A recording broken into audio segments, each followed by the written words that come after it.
Pada awal abad ke-15, Kesultanan Mamluk di bawah Mamluk Burji mencapai masa keemasannya.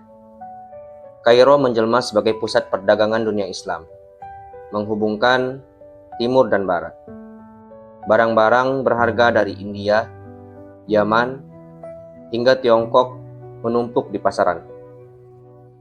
Para pedagang Venesia dan Genoa berlomba membeli rempah-rempah melalui jalur Mamluk. Prestis politik mereka pun meluas ke Makkah dan Madinah sebagai pelindung dua tanah suci, sebagaimana pendahulu mereka. Sultan-sultan seperti Al-Mu'ayyad Syekh dan Al-Ashraf Barbash memperkuat kekuasaan. Barsbay bahkan memonopoli perdagangan rempah untuk memperkaya kas kerajaan.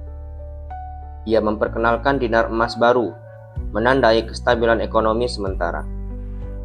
Kebijakan militer ketat membuat perompak Mediterania segan menyerang kapal Mamluk. Namun, di balik gemerlap itu, benih-benih kemunduran mulai bersemi diam-diam. Kairo bukan hanya pusat dagang, tetapi juga mercusuar ilmu pengetahuan. Universitas Al-Azhar berkembang pesat dengan para ulama besar dari berbagai negeri. Ilmu tafsir, ilmu fikih, dan ilmu hadis mencapai pengaruh kuat di dunia Islam. Bangunan megah, masjid-masjid, dan madrasah sekolah menghiasi ibu kota dengan kemewahan. Namun, ketergantungan pada sistem perbudakan militer tetap menjadi kelemahan mendasar. Pasca wafatnya Barsbay, Sultan Qaitbay menjadi simbol kekuatan terakhir Mamluk Burji. Ia dikenal sebagai penguasa yang cerdas, adil, sekaligus patron seni arsitektur. Benteng Qaitbay di Alexandria dibangun untuk menghalau ancaman dari Laut Tengah. Qaitbay juga menjaga stabilitas dalam negeri meski ada intrik istana. Di masanya, kejayaan Mamluk masih terasa kuat, tetapi badai besar sudah menanti.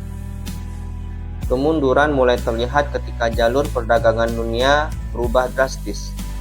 Ekspedisi Portugis menemukan jalur laut ke India, memotong dominasi Mamluk. Rempah-rempah yang dahulu mengalir melalui Laut Merah kini dialihkan ke Samudra Atlantik. Kas Mamluk yang tergantung pada pajak perdagangan pun perlahan terkuras. Runtuhnya ekonomi menjadi pukulan keras bagi kestabilan politik mereka. Selain masalah ekonomi, konflik internal semakin menggerogoti fondasi Mamluk. Para amir saling berebut kekuasaan, menjatuhkan sultan dengan intrik istana. Sistem kesultanan yang bergantung pada loyalitas budak militer mulai rapuh. Rakyat kecil terhimpit oleh pajak yang semakin mencekik akibat kas negara yang kosong. Sementara di timur, telah muncul kekuatan baru yang lebih disiplin dan terorganisir, Utsmaniyah. Menjelang akhir abad ke-15, Mamluk Burji berdiri di persimpangan sejarah.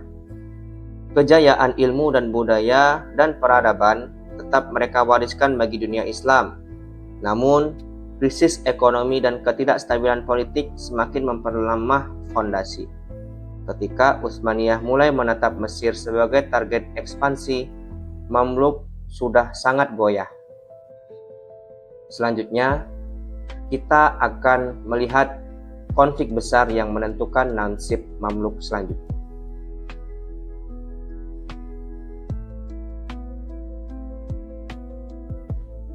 Memasuki awal abad ke-16, Kesultanan Mamluk Burji menghadapi ujian terbesarnya. Dari barat, kekuatan Portugis mengguncang dominasi perdagangan mereka dengan jalur laut baru ke India.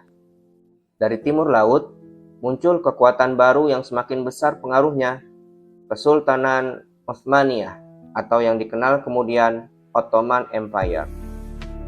Berpusat di Istanbul, kota Konstantiniyah awalnya yang mereka perebutkan, Utsmaniyah bukan sekedar kerajaan militer, tetapi sebuah imperium dengan sistem birokrasi yang disiplin. Mesir pun menjadi sasaran pandangan strategis mereka. Pada tahap awal antara Mamluk dan Utsmaniyah berhubungan dengan baik, tak selalu bermusuhan. Ada kalanya di mana kedua belah pihak saling menjalin diplomasi, terutama dalam hal agama, yaitu urusan haji dan urusan perdagangan, yakni pengiriman rempah-rempah. Namun, ketegangan pun dimulai ketika Mamluk dianggap gagal melindungi jalur haji dari ancaman Portugis di Samudra Hindia. Utsmaniyah mulai menampilkan diri sebagai pelindung umat Islam yang lebih cakap. Kairo pun mulai kehilangan wibawanya di mata dunia Islam. Selain itu, persaingan politik semakin memanas di kawasan Anatolia dan Syam. Wilayah ini menjadi perbatasan strategis yang diperebutkan kedua kekuatan. Para amir Mamluk berulang kali bentrok dengan garnison Utsmaniyah di daerah utara. Menurut catatan Ibnu Iyas, ketegangan ini sering berujung pada saling serang, meski belum menjadi perang terbuka besar. Namun jelas, garis pemisah antara kedua imperium ini semakin tipis.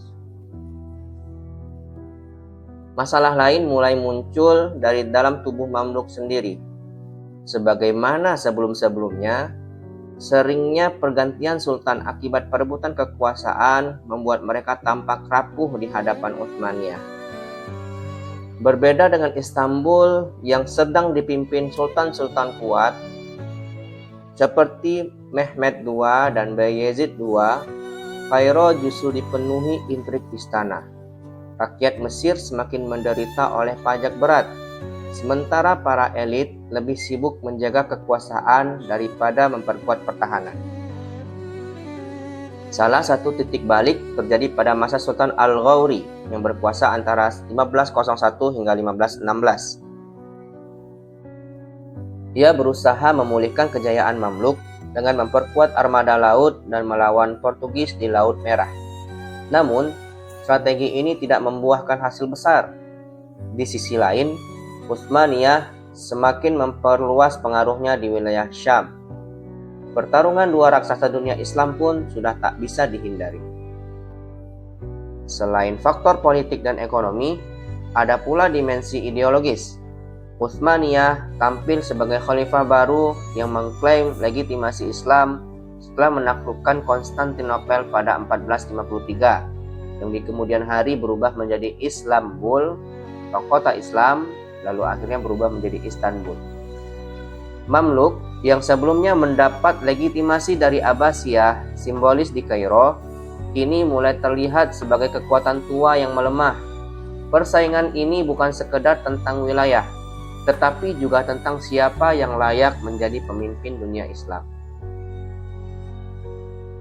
Menjelang 1516, udara penuh ketegangan menyelimuti Kairo dan Istanbul. Dua kekuatan besar Islam ini berada di jalur tabrakan.